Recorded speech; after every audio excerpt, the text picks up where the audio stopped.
Welcome back, Jayhawks. Excited to have another great chat with one of our alums today. I'm joined by Matt Richardson, 2011 grad in the University of Kansas. He's the Director of Global Partnerships for AEG. Going to run through some questions here with him as we're in this very unprecedented time in sport. So, Matt, just start with this. Alumni Conference, you were going to come back to Lawrence and give a great presentation titled Leveraging Multiple Platforms and Corporate Partnerships. Just give us a brief overview of what that presentation would have entailed. Yeah, thanks, Jordan. So, unfortunately, we're doing this virtually, but I'm excited to be on here, Rock Chalk Jayhawk. So I recently joined AEG, Anschutz Entertainment Group. The owner, Phil Anschutz, is actually a KU grad, and Anschutz Library, all the above, right? And so we work in the sports and entertainment industry, especially. It's a little unique where we go from having sports teams from a rights holder standpoint, but then putting on live events and then our venue standpoint. So some of the things I was going to talk about in my presentation was kind of leveraging those different platforms to kind of create a full calendar year hyper localization with a national or global appeal, right? So you can create a team deal. So say AEG, we own the LA Kings and LA Galaxy and NHL and MLS respectively. So being able to package those, hockey is a winter sport, soccer is the summer sport. So you kind of create this full 12-month calendar year. You're hitting a diverse audience. We can target that through different data that we have from a first party standpoint. But instead of going in, a major sponsorship brand or a sports agency for representing a brand, instead of them working across 4 or 5 different teams or platforms and having 4 or 5 different contacts, a lot of our leverage here is making it as turnkey as possible. The time as we're experiencing now is very, very valuable. And in freeing up those resources, having a one-stop shop, so to speak, right? So you can create this fully integrated, multi-touch point partnership, but still have 1 or 2 people to go to at AEG that then handles music, Galaxy, the Kings, any venue integration from a beverage standpoint or products or concessions or hospitality or whatever it might be. We can create this multi-layered partnership, and it's one of the things that kind of sets us apart. There's several companies out there that's doing something similar. Harris Blitzer, the Momentum or Monumental group in DC, Madison Square Garden group, Oakview Group's doing some of the similar stuff in the music space and getting into the college athletic space. So that was some of the things I was going to dive into and kind of talk about where sponsorship's going in this, in this fully integrated program, where when I say fully integrated, it really is meaning not just the hanging signs anymore and putting some hospitality into it. Obviously, a number of the speakers, reading through it, a number of my colleagues were going to talk about, how's data driving sponsorship? How is, bringing brand metrics, improving ROI is very key. Why that all is very important to brands is because sponsorship's being looked at differently when it's being viewed from a marketing standpoint. So marketing is very, the way it's going now, it's, you have your digital budget, you have your out of home, you have your TV, you can have experiential, but sponsorship's going into the world of really pulling all that together, creating an integrated approach where you have this localization standpoint of making Budweiser the community brand because you got craft breweries popping up, whatever it might be that the brand message is. But then we can layer it in and capture that through our digital platforms, either through our owned and operated platforms. So a number of things like that, you're pulling from a little bit of a number of buckets, so to speak, from the marketing channels, instead of it just looking from the top line funnel where sponsorship used to live. We're really trying to increase that and get that lower into the funnel. And if that's through, different digital content pieces and really driving home a product message and getting it into, from awareness to now we're talking about, reviewing the product and actually starting to research it. And then you get into actually clicking into the website and then getting into the sales funnel. Excuse me. So, a number of those things is kind of what we were going to dive into. Very cool. So we talk to our students all the time about the different paths you can take to get to where you're at. So you've spent some time outside of sport, specifically with Six Flags. What experiences and things that happened outside of of sport have helped you in your current sport related position?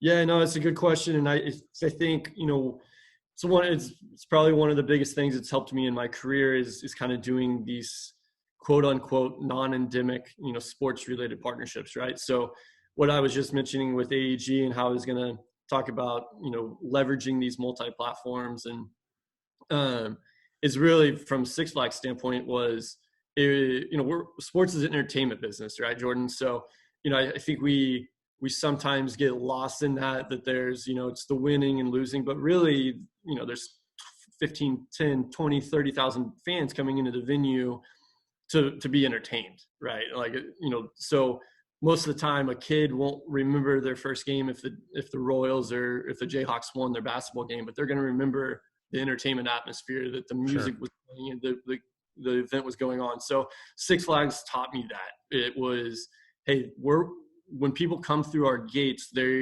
we want them to park, we want them to leave by having the greatest experience possible. We want it to be an outlet. They're going to be entertained. There's going to be, the characters walking around there.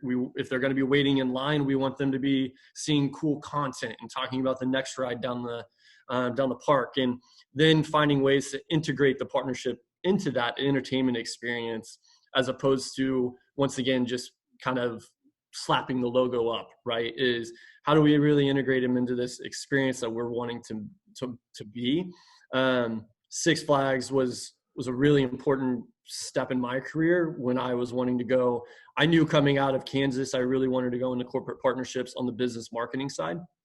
And I had experienced a little bit of that as a student, working with Kansas athletics, and had some really good mentors on that space. And when I went to the Alamo Bowl, that was a part of that, right? And so when I went over to Six Flags, Mark Shapiro, who's now the CEO Endeavor, one of the largest agencies and a main player in the space, he was just coming off of being CEO of Six Flags, and with that is he created this corporate partnerships division. So being able to take that, how to integrate brands into the experience as opposed to just putting it, kind of trying to put it front and center, and really driving home that entertainment experience has helped me tremendously as I've gone on through working in Major League Baseball or now with AEG, that it's, these live events or these entertainment experiences has been really key.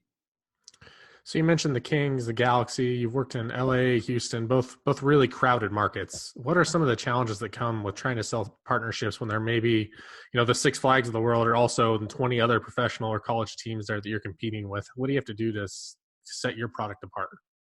Yeah, no, another great question. I think, everyone goes through it depending on, the market competition's relative as it comes out, right? There's 20 million people in the greater LA area, and there's arguably 7, 8, 9, 10, major programs out here when it comes to sports.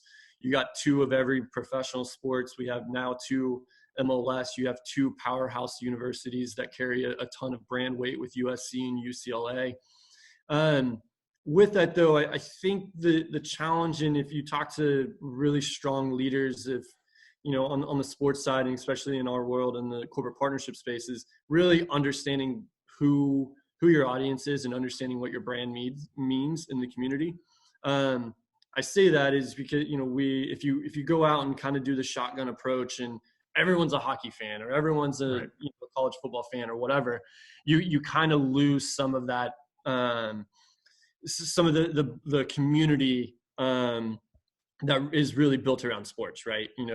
These rivalry games, these big events. So understanding, we over-index on the King side of business professionals. It's an affluent sport, typically skewed male, white, affluent, right? And soccer is a little bit completely different on that space. So understanding what that is, understanding what the fan experience is at each event, and really honing in and understanding when we go out to talk to brands and partners is this is who our audience is. You're not going to get this with the LA Rams, or you're not going to get this here. They're going to be able to offer you XYZ, and that's going to be awesome. But if you're looking for this is what we can bring you. So, no matter what, like you said, it's a challenge. Competition is always a challenge.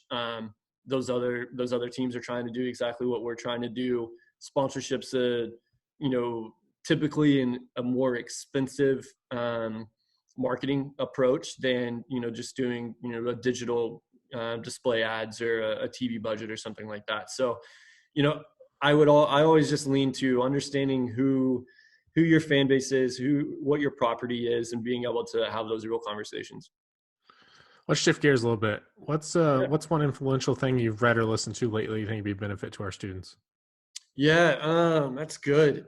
I just finished up the Bob Iger book. I might have it here on the table, but I don't think so. But that was a great one, really talking about, and great from a sports fan standpoint too, because he came up under the ABC Sports division and some of the programming there and in sales. And obviously ABC then merged with ESPN throughout Bob Iger's time, ran with the Olympics and a number of different things, and really was a leadership standpoint of he self-admittedly said that he wasn't ready for some of these positions he was being put in. He was one of the youngest CEOs in Disney history, if not the youngest. But being able to go to the leaders who understood the business more so than him and saying, hey, you understand the business, teach me, but this is what I can do for us.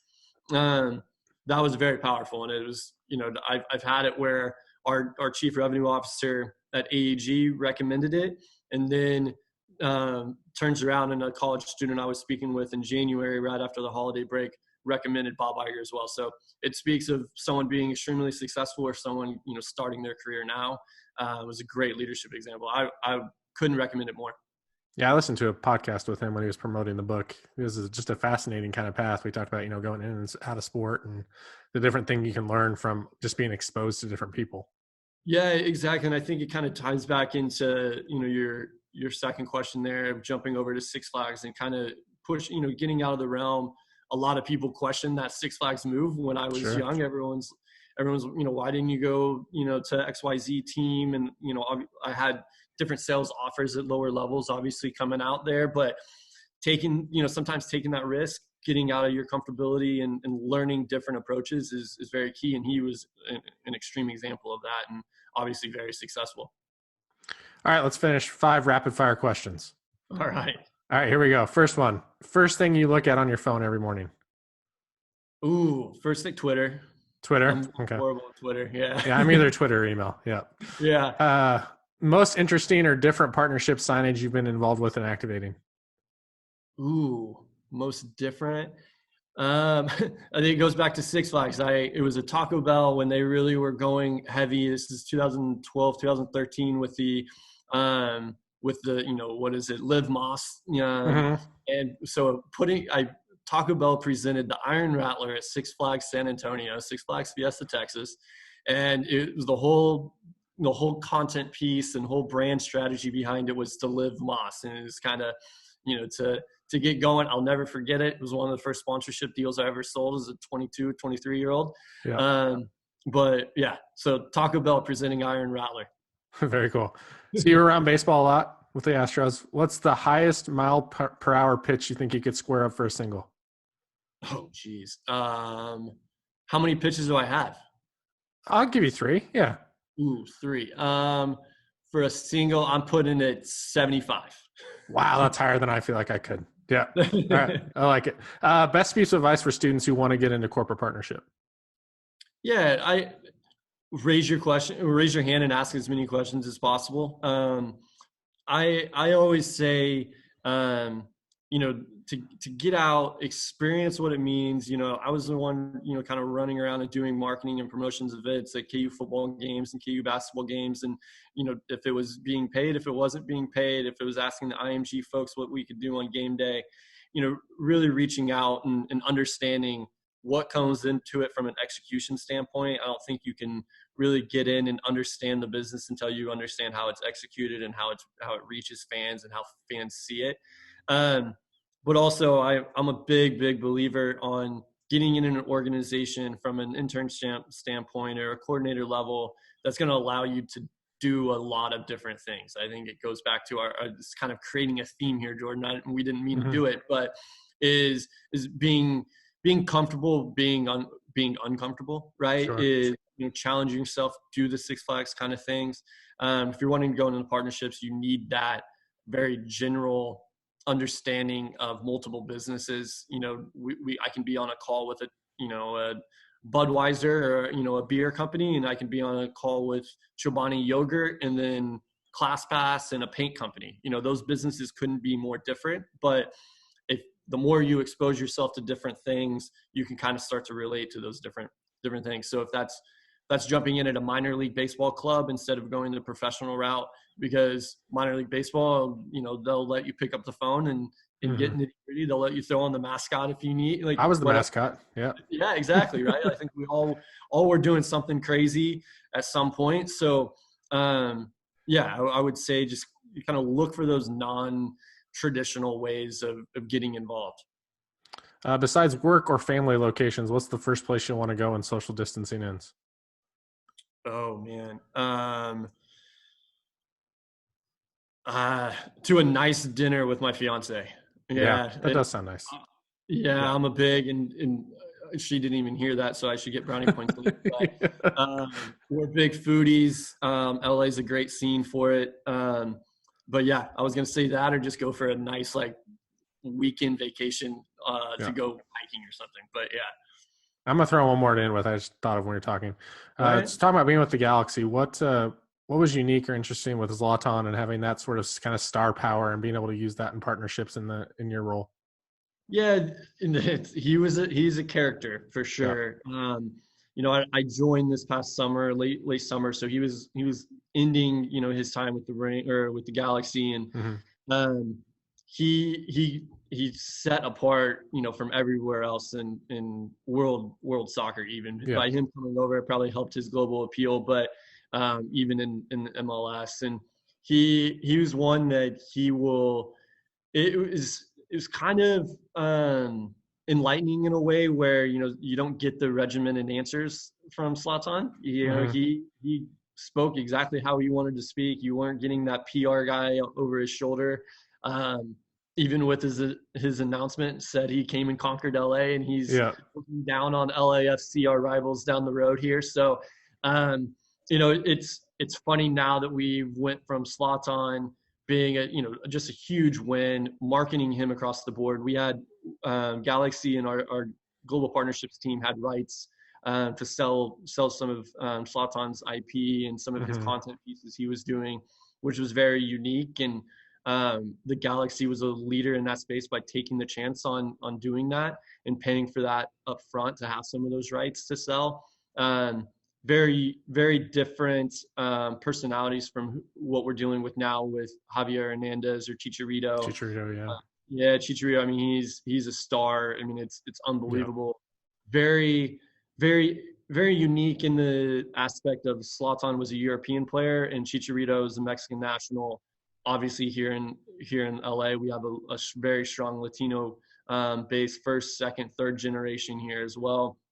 So, from a fan audience standpoint, going back to the challenges of being in competitive markets, is Chicharito falls right in line with who our partners are, who our fans are, right, where we are in the community. So that'll be interesting. We're diving into that now. Chicharito is a pretty humble, more quiet, family-oriented star player. So we're diving into those things right now. And it'll be a really cool experience as we work with him for the next 2-3 years. Sure. Thanks a lot, Matt. This was a lot of fun. Stay safe. Appreciate your time. Rock Chalk. Rock Chalk. I appreciate it, Jordan.